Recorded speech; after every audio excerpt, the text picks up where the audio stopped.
Le Seigneur soit avec vous. Bonne nouvelle de Jésus-Christ selon Saint Jean.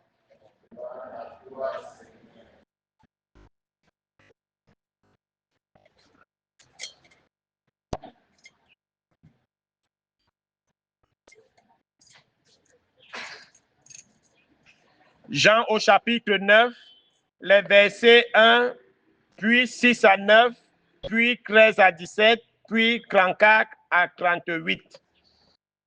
En ce temps-là, en sortant du temple, Jésus vit sur son passage un aveugle de naissance. Il cracha à terre et avec la salive, il fit de la boue, puis il appliqua la boue sur les yeux de l'aveugle et lui dit: Va te laver à la piscine de Siloé. Ce nom se traduit envoyé. L'aveugle y alla donc et il se lava. Quand il revint, il voyait. Ses voisins et ceux qu'il avait observés auparavant, car il était mendiant, dit alors: N'est-ce pas celui qui se tenait là pour mendier? Les uns disaient: C'est lui. Les autres disaient: Pas du tout. C'est quelqu'un qui lui ressemble. Mais lui disait: C'est bien moi. On l'amène aux pharisiens, lui l'ancien aveugle. Or, c'était un jour de sabbat que Jésus avait fait de la boue et lui avait ouvert les yeux. À leur tour, les pharisiens lui demandaient comment il pouvait voir. Il leur répondit: Il m'a mis de la boue sur les yeux, je me suis lavé et je vois. Parmi les pharisiens, certains disaient: Cet homme-là n'est pas de Dieu, puisqu'il n'observe pas le repos du sabbat. D'autres disaient: Comment un homme pécheur peut-il accomplir des signes pareils? Ainsi donc, ils étaient divisés. Alors, il s'adresse de nouveau à l'aveugle: Et toi, que dis-tu de lui? Puisqu'il t'a ouvert les yeux.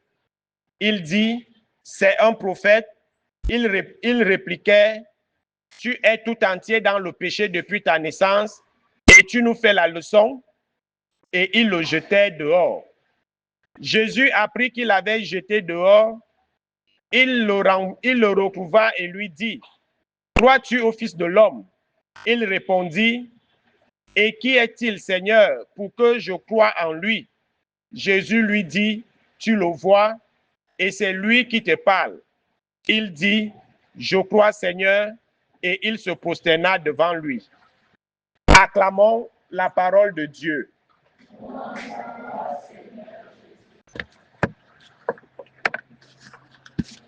Bien-aimés de Dieu, chers frères et sœurs en Christ, loué soit Jésus-Christ. Loué soit le saint nom de Jésus-Christ. Bonjour à tout le monde. Voilà, nous souhaitons également la bienvenue à nos frères et sœurs du centre eucharistique Sainte Joséphine Bakita de Gerbet qui ont voulu bien prier avec nous aujourd'hui. On va bien vous les présenter à la fin de la messe. Donc déjà, soyez les bienvenus chez vous, chez nous. Voilà. Aujourd'hui, nous célébrons donc le 4e dimanche du temps de Carême, année liturgique A, encore appelé le Létare, c'est-à-dire le dimanche de la joie, parce que Létare, qui a donné en français Laetitia, signifie en fait la joie. C'est pour cela qu'aujourd'hui, nous abordons la couleur rose, qui est le symbole de cette joie. Et pourquoi le dimanche de la joie? Parce que justement, nous anticipons la joie des festivités pascales qui se pointent déjà à l'horizon.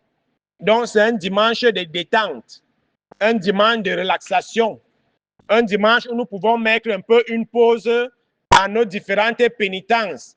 Beaucoup jeûnent, beaucoup sont dans les prières, dans l'abstinence et beaucoup de choses. Alors, ce dimanche nous donne l'occasion de souffler un peu, de relaxer et de dire: bientôt, nous verrons le bout du tunnel. Ou alors, bientôt, nous sommes déjà au bout du tunnel. Mais pas comme le bout du tunnel de notre pays, où nous sommes à l'entrée du bout du tunnel, où nous sommes même au bout de la sortie, on ne sait pas. On dit seulement que nous sommes au bout du tunnel. Et depuis que j'ai 4 ans, nous sommes toujours au bout du tunnel. Alors, c'est également le dimanche de l'aveugle né. Et en méditant sur ce passage de l'aveugle né, nous voulons également nous questionner sur nos différentes cécités, sur nos différents aveuglements. Parce que beaucoup d'entre nous, nous vivons dans l'aveuglement, dans l'obscurité. C'est-à-dire, on voit, mais on refuse de voir. Voilà l'aveuglement de notre monde aujourd'hui. Les preuves sont palpables, parlantes même, mais on refuse carrément. Tout ce qu'on aime, c'est l'obscurité. C'est de voir les autres dans le même état, dans les mêmes conditions de précarité. Et lorsque quelqu'un sort de cette condition de précarité, on refuse d'accepter. On refuse de le voir comme une créature nouvelle. On refuse de voir qu'il y a eu transfiguration ou résurrection dans la vie de cette personne. On continue toujours à l'étiqueter par rapport à son ancien statut.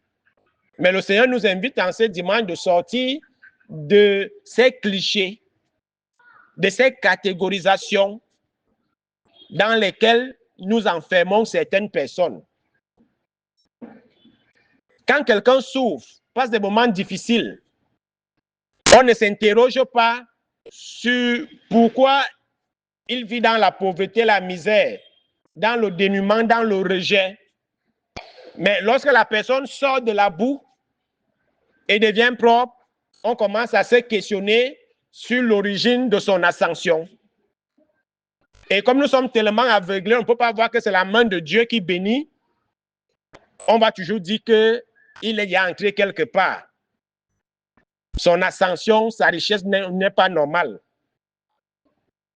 Mais quand il était dans la pauvreté, on ne disait pas que sa pauvreté n'est pas normale. C'est seulement la richesse qui n'est pas normale parce qu'on est déjà habitué au fait que Dieu ne peut pas bénir quelqu'un. Dieu ne peut pas donner. C'est toujours le diable qui donne. Et ça, c'est l'aveuglement qui caractérise notre société actuelle. De refuser de voir Dieu à l'œuvre. D'accepter que l'autre peut aussi réussir. Que l'autre peut aussi émerger. Et c'est ça justement. Et on veut vivre dans des sociétés stratifiées où le pauvre doit être pauvre, où le moins pauvre doit demeurer moins pauvre, où les riches doivent être riches, dont le pauvre ne peut pas devenir riche. Ça, c'est impossible. Et c'est dans ça qu'on veut. On va enfermer l'aveugle. On a pris la lecture brève, parce que la lecture longue, c'est au moins 3 pages. J'ai voulu faire économie, mais la lecture brève fait le résumé de tous ces 3 pages qu'on devait lire. Alors, l'aveugle né est guéri. Et vous allez voir les symboles que le Christ utilise. Il y a la terre qu'il utilise. Il y a la salive. Et il y a l'eau. Pourquoi Jésus utilise ces éléments de la création? On sait que l'homme a été créé à partir de quoi? De la terre, n'est-ce pas? Et la salive ici renvoie au souffle de vie. Parce que lorsque Dieu finit de façonner l'homme, qu'est-ce qu'il fait? Il insuffla dans les narines de l'homme le souffle de vie. Et l'eau, c'est le symbole de la régénérescence. C'est le symbole de la renaissance. Et là, la piscine de Siloé préfigure déjà les eaux du baptême qui nous font renaître à la vie de Dieu. Alors, Jésus, à travers ces éléments de la création, recrée en fait l'aveugle. Il le refaçonne. Il crée des yeux nouveaux. Puisqu'il est né, aveugle. C'est un aveugle de naissance. Donc, ça veut dire qu'aucune médecine ne pouvait le guérir. Et Jésus va donc utiliser les éléments de la création pour recréer de nouveaux yeux, afin qu'ils sortent des ténèbres de l'aveuglement pour voir la lumière. Et il va aller se laver à la piscine de Siloé et quand il revient, il voit déjà. Mais ce qui nous surprend, c'est l'attitude des pharisiens. et qui est l'attitude de beaucoup d'entre nous. Et pas seulement les pharisiens, son entourage, qui est l'attitude de beaucoup de nous. C'est l'aveugle là ici, non, ce n'est pas lui, c'est quelqu'un d'autre qui le ressemble. Parce qu'on ne veut pas accepter qu'il n'est plus mendiant. On ne veut pas accepter qu'il est pauvre, qu'il dépend de nous. Parce qu'on aime maintenir les gens sous notre dépendance. On ne veut pas qu'ils sortent de notre dépendance. Tant qu'ils dépendent de nous, c'est bon. Mais lorsqu'il commence à arracher sa liberté, ça devient des problèmes. Alors, on va l'amener auprès des pharisiens. Ils vont le questionner. Ils ne veulent pas accepter. Maintenant, oui, qui t'a donc guéri? C'est Jésus.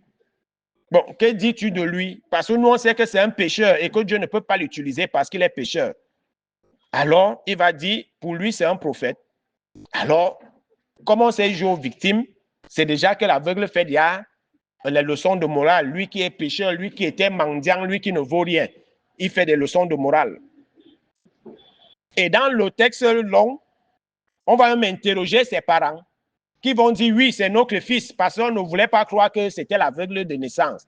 Oui, c'est notre fils. Il nous a dit qu'il a été guéri. Alors, lui-même, c'est déjà un adulte qu'il se défend. Et pourquoi sa famille semble le renier? Parce que les pharisiens avaient déjà dit que celui qui va dire que Jésus-Christ est un prophète et qu'il est le Christ, il sera expulsé de la synagogue. Alors, parfois, on préfère se taire face au mal. On préfère être complice du mal. On préfère fermer les yeux devant le mal, devant l'injustice, pour garder nos prérogatives, pour garder nos intérêts. Et ce que les parents vont faire, ils avaient peur d'être expulsés de la synagogue, d'être interdits de venir encore prier Dieu au temple. Alors ils vont dire lui-même, il est un grand garçon, qu'il se défende. Pour dire, ils font le conspiratisme, ils se lavent les mains de cette histoire. Et beaucoup nous faisons ça. La neutralité, c'est déjà une prise de position. Ça, il faut le savoir. Si tu préfères fermer les yeux face à l'injustice, tu es coupable de cette injustice. Tu fermes les yeux face au mal au lieu de dénoncer le mal, tu es complice de ce mal. Ça, il faut le savoir. Avec Dieu, il n'y a pas de neutralité. Neutre, ça veut dire j'ai choisi un camp. Et c'est pour ça que Saint Paul, dans la deuxième lecture, va nous dire, ne prenez aucune part aux activités des ténèbres. Elles ne produisent rien de bon. Démasquez-les plutôt. Mais qu'est-ce que nous, on préfère? On préfère couvrir le mal. On préfère être complice du mal. Complice du malheur où sont tenus nos frères et sœurs. Que d'exposer le mal ou que de renoncer. Et c'est l'attitude de beaucoup d'entre nous dans notre société. Et quelqu'un disait que ce n'est pas celui qui commet le mal qui est le plus dangereux. C'est celui qui refuse de dénoncer le mal qui est le plus dangereux. C'est celui qui refuse de dénoncer le mal. Tu as été témoin d'une scène. On te pose les questions, tu dis, ah, toi, tu n'es pas du quartier. Tu te lèves les mains, tu te laves les mains, tu fais le conspiratisme. Mon frère, ma soeur, tu es complice de ce mal. Et tu es plus coupable que celui qui a commis le mal. Et dans nos familles, nous sommes coupables de beaucoup des exactions, des abominations qui se passent dans nos familles. Oh non, je ne veux pas gâter la famille. Je ne veux pas que les deux familles se déchirent. Je ne veux pas, je ne veux pas. On te demandera des comptes pour ce mal dont tu es complice et que tu as couvert. Et pourtant, on nous demande de dénoncer les œuvres des ténèbres, de ne pas, de ne même pas faire ami avec les œuvres du mal, de ne prendre aucune part aux activités des ténèbres. Parce que les ténèbres ne produisent rien de bon. Tous ceux qui sont dans les sectes là, qu'est-ce qu'ils ont déjà produit de bon dans une société? Montrez-moi les œuvres de Satan dans ce monde qui ont contribué au développement du monde. Il y en a. Est-ce qu'il y a des... Mais est-ce que les sectes développent notre pays? Tous ceux qui sont dans les sectes là, qu'est-ce qu'ils font du pays? C'est le plonger dans les ténèbres. Depuis que les gens entrent dans les sectes, qu'est-ce que ça y a apporté de bon? À part écraser les eaux, détruire les eaux, faire de l'homme un moyen pour leur ascension. À part le trafic d'organes, le vol des bébés dans les hôpitaux, le trafic d'êtres humains, qu'est-ce que les sectes apportent encore d'autre? Tous ceux qui sont dans ces sectes, la franc-maçonnerie, la Rose-Croix, le Lions Club, le Rotary et toutes ces différentes branches, ils ont déjà construit quoi on a vu? À part construire leurs châteaux dans lesquels eux-mêmes ne vivent même pas parce que les châteaux sont habités par les entités auxquelles ils font allégeance. Lui-même ne peut pas passer une nuit dans sa propre maison. À part acheter des hectares de forêt ou construire des villages fantômes. Ils ont déjà développé quoi? Qu'est-ce que les sectes apportent dans une nation? À part la souffrance, à part la misère, à part la pauvreté. Parce que les sectes, c'est tout pour moi, rien pour les autres. D'où l'image de certaines nations, d'où l'image de certains pays. Parce que le diable n'aide pas. Le diable ne fait pas la charité. C'est pour ça qu'on vit tout ce que nous traversons. Et c'est cette cécité dans laquelle nous sommes. C'est-à-dire, on fait alliance avec les ténèbres au lieu de voir que les ténèbres ne... On sait bien que les ténèbres n'apportent rien, mais on fait quand même alliance. On fait alliance. On voit quand même qu'il y a les poubelles partout dans un pays, mais on fait comme si on ne voit pas. Et celui qui parle, on dit qu'il y avait quoi avant? Avant, il n'y avait pas les poubelles partout. Avant, il n'y avait pas les routes percées partout. Avant, il n'y avait pas Satan dehors.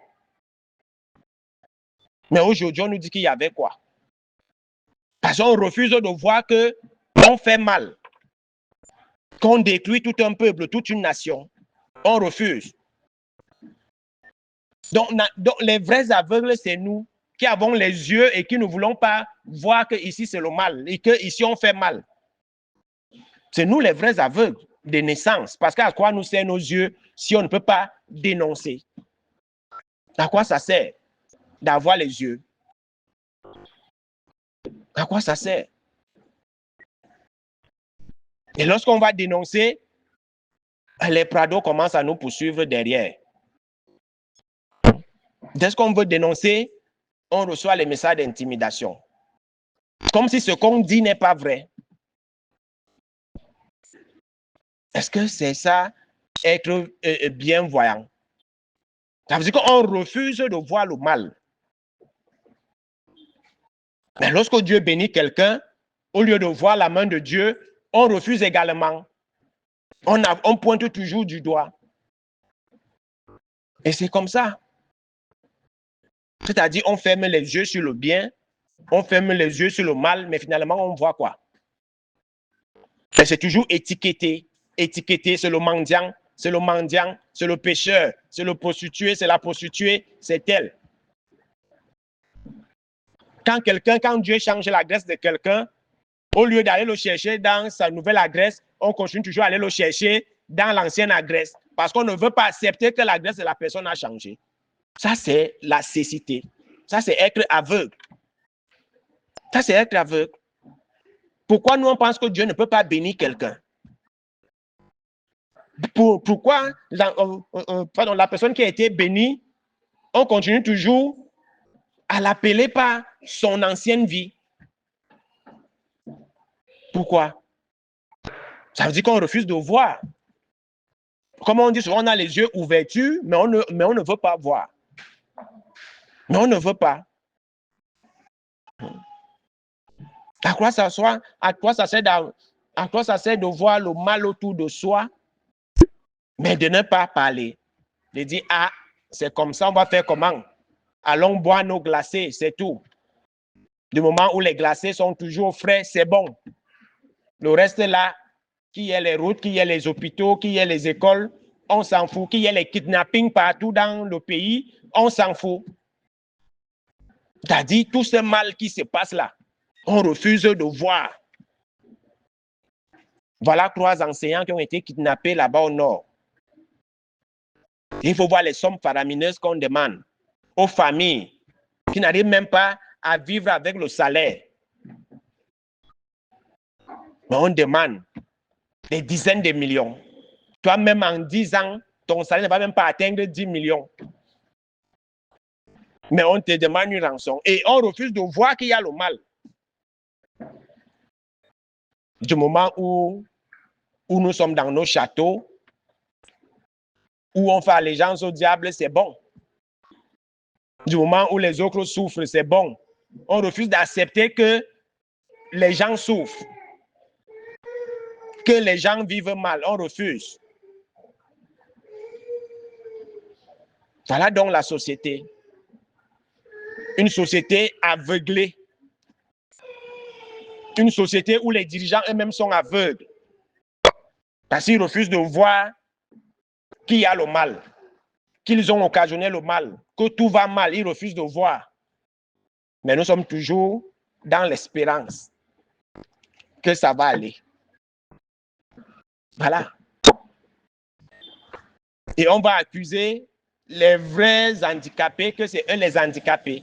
Et pourtant, nous les bien portants, c'est nous les handicapés. C'est nous les aveugles. C'est nous qui avons besoin que Jésus recrée nos yeux. C'est nous qui avons besoin d'être recréés. Parce qu'à quoi ça sert d'avoir toutes ces facultés? Mais on n'arrive pas à dénoncer le mal et à réparer ce qui est gâté. On préfère encore gâter ce qui est déjà gâté et dire qu'on répare en gâtant. Voilà donc dans quoi nous sommes. Voilà dans quoi nous sommes. Et parce que justement, comme le dit le livre de Samuel, on juge sur les apparences. Parce que le peuple boit ses biens au calme, on dit tout va bien. Parce que les gens ne se plaignent pas, on dit tout va bien. On juge sur l'apparence. Est-ce que les gens se plaignent? Non, alors tout va bien. Donc toi qui dis que ça va mal, c'est toi le problème. C'est toi qui incites à la révolte. C'est ça, non? C'est ça notre société, pas notre pays, le Cameroun. Hein? Moi, je parle des autres pays. Moi, je parle de tous les pays d'Afrique. C'est celui qui dénonce le mal qui est le problème. Qui ne voit pas que les autres sont tranquilles. Voilà donc. Parce qu'on juge sur les apparences. Et les apparences sont aujourd'hui trompeuses. Et l'homme est d'abord un Janus biface. Il a 2 visages.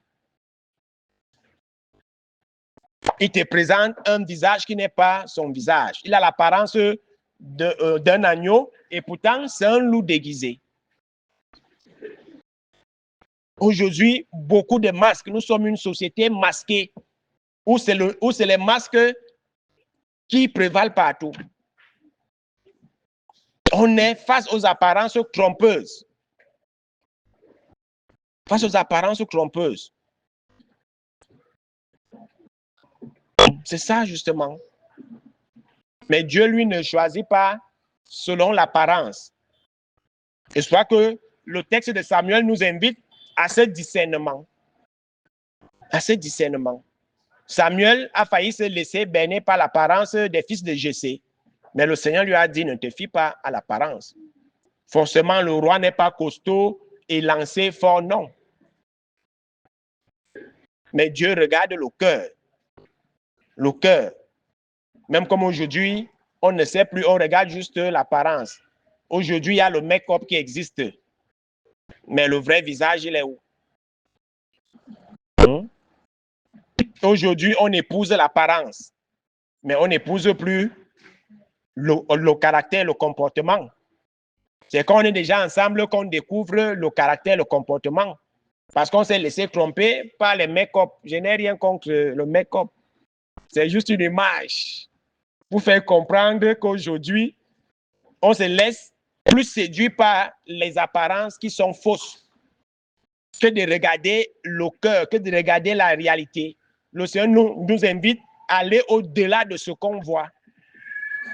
D'où l'esprit du discernement que nous devons demander tous les jours dans la prière. Seigneur, aide-moi à voir clair. Aide-moi à voir ce que tu veux que je vois et non ce que le monde me présente. C'est ce que nous devons demander au Seigneur. Ce que nous devons demander au Seigneur. Ce n'est pas tout ce que le monde nous présente qui est vrai, qui est bon. Et dans les syllogismes, on dit que tout ce qui brille est or. Or, le soleil brille. Est-ce que le soleil est en or? C'est quand tu t'approches que tu te brûles, que tu te rends compte que c'est une boule de feu. Donc, ne nous laissons plus conduire par le bling-bling, par tout ce qui brille. Et c'est ça la ruse du diable. Masquer toujours les apparences. Et quand tu t'es trop approché, trop tard, tu ne peux plus faire marche arrière.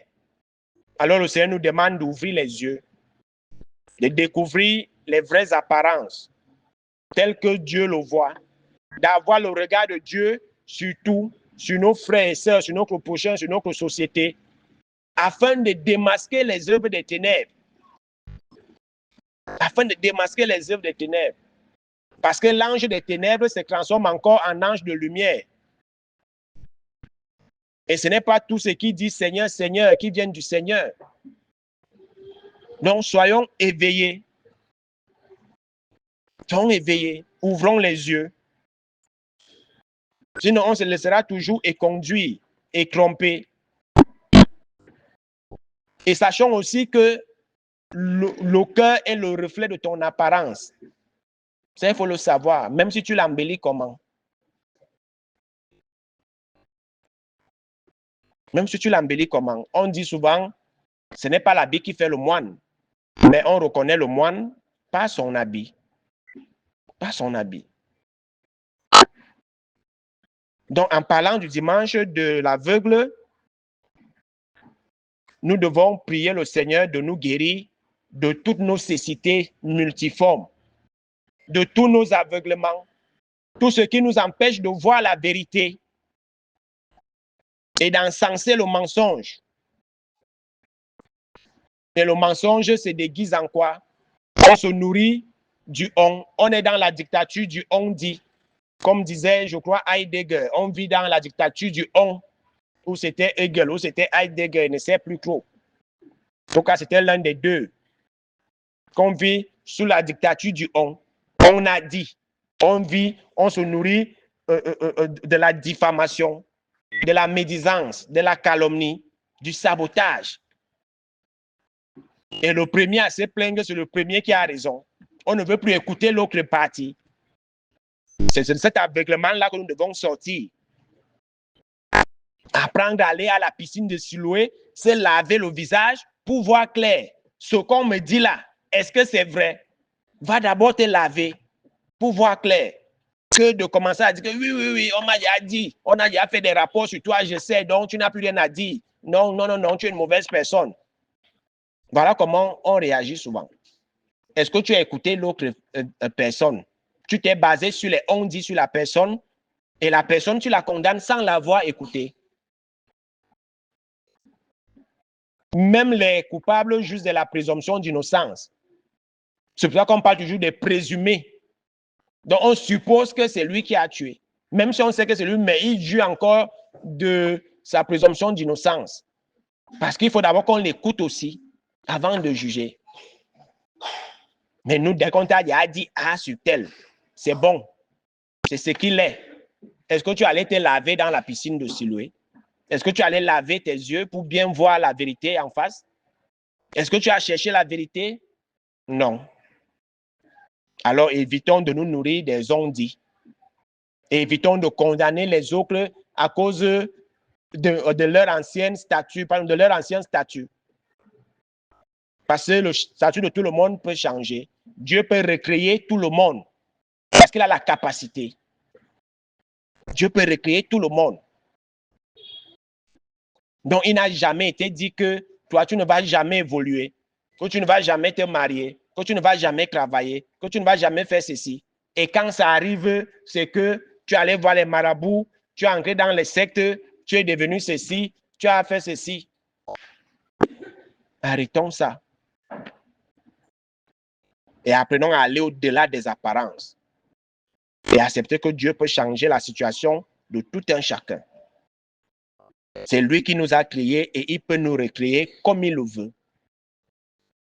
Alors sortons de nos différents aveuglements, de nos différentes cécités qui nous empêchent de voir les vraies apparences, de voir la vérité et d'accepter la vérité, de voir le mal et de dénoncer ce mal.